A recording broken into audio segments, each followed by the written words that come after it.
Be ready. 5 seconds.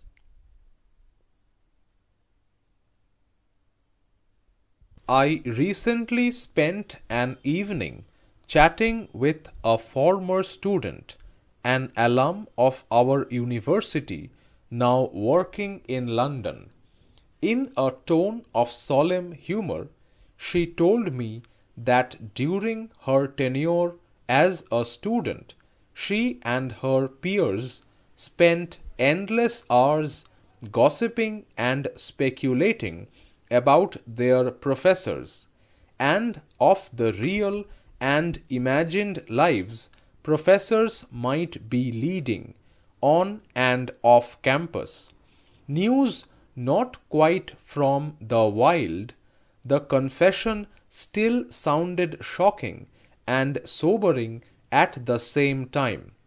Of all human relationships that exist in the gray zone between the personal and the professional, teachers occupy a particularly sensitive space.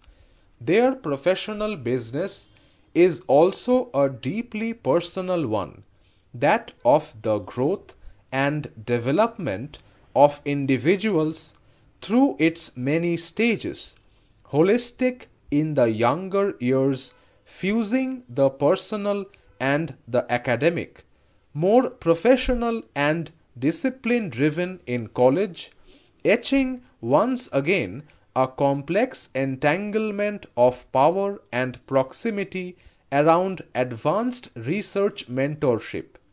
The last has been made naked and blatant by the academic Me Too movements worldwide. Things get infinitely more complicated when you are teaching or learning from people who don't look or sound like you. I've experienced this through my years of studying and teaching at various universities across North America, and through the various obstacles the alien has to encounter on campus, such as the disproportionate mentoring burden on the academic from socially disadvantaged backgrounds, the curious and contradictory sartorial expectations from professors from ethnic minority groups. I have come to realize that the toughest and most skeptical scrutiny is faced by women as they take on academic authority. The acerbic irony of this skepticism should singe our soul.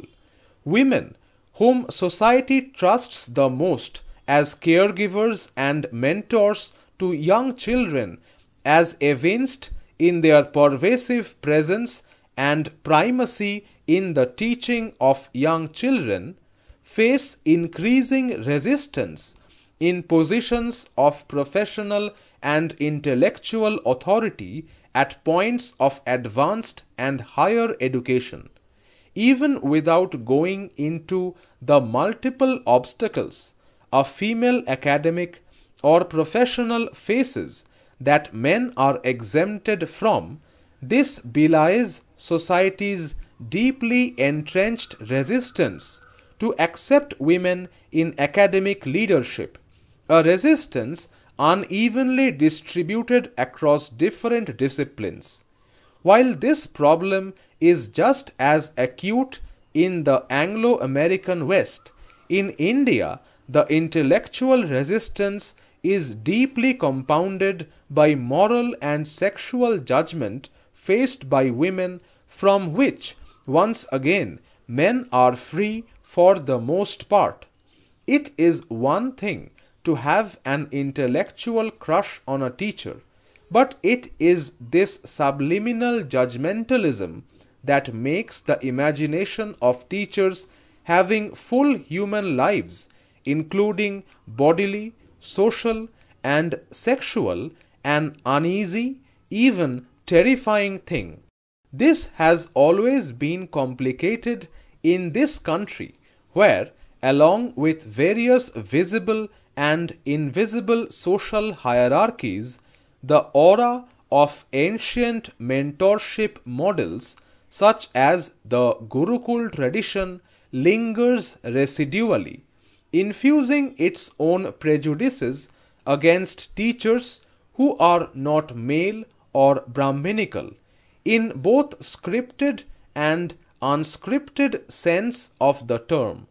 Even in the college and the university, where disciplinary and professional concerns are supposed to eclipse more personal ones, this eclipsing doesn't quite happen.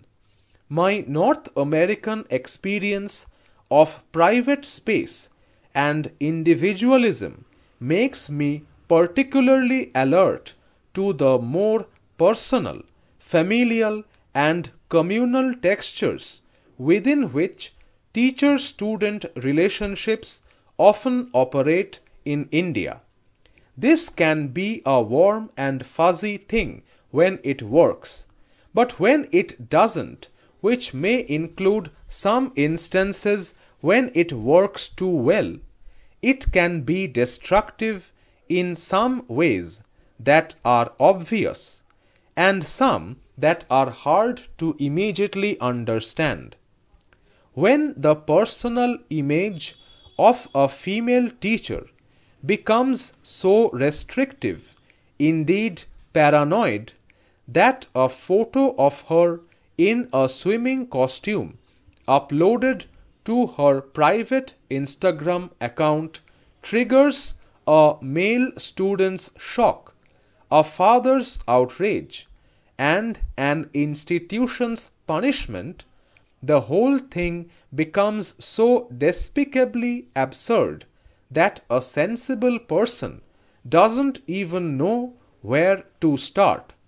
The fact that this was a private social media account only meant for the close and the trusted, that this was the normal attire for a socially normative activity, or that the whole thing was in the scope of the teacher's personal life, that the institution's nonsensical and reprehensible sanction of the teacher is particularly upsetting to me as an alumni may not be important to the wider world, but I hope it matters to its alumni everywhere, and with resounding shame. The distressing thing is that in India, students are thought of as children, whether they are in kindergarten or in university. Go to any university campus and hear 18-plus-year-olds being referred to as kids, a vocabulary that never ceases to baffle me. This is the same attitude that quickly turns them into traitors or anti-nationals. The anger of stern parents whose kids escaped the rod and dared to question them. Individualism, private space, sexual life, they all belong to the enlightenment that never arrives, not as long as you are on campus.